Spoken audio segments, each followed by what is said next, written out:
জীবনের রঙিন স্বপ্নগুলোর মাঝে নিজেকে জড়াতে গিয়ে কখনো বুঝিনি তোমাকে মা।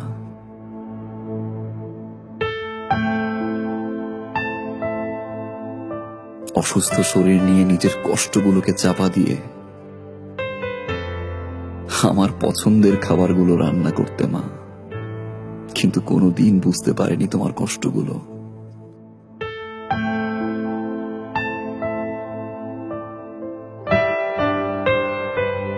আমি সরি মা।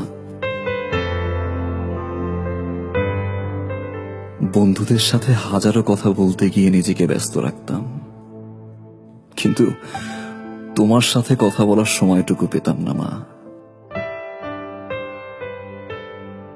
বিরক্ত হতাম তোমার ফোন পেলে।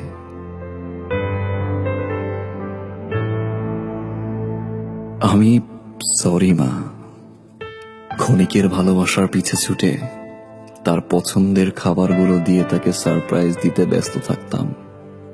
ভুলে যেতাম তুমি কি খাচ্ছ, কার সাথে খাচ্ছ, কিভাবে খাচ্ছ মা।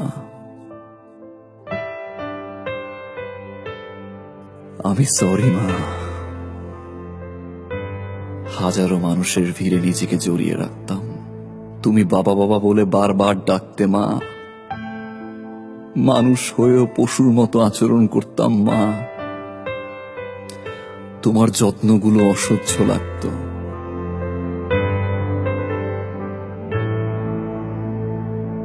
আজ তোমার দুপা জড়িয়ে ধরে বলতে ইচ্ছে করে আমি সরি মা।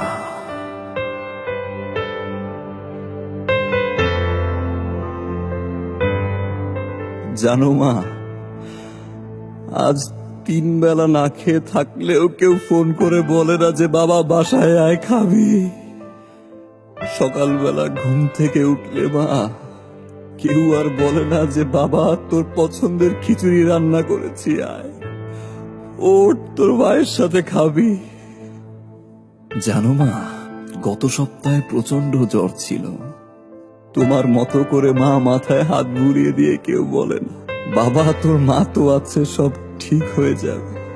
মা একবার চলে আসো।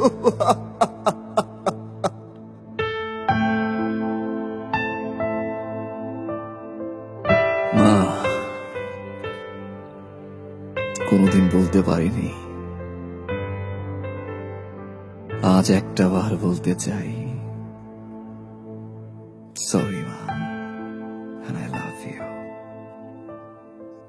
মাফ করে দিও মা।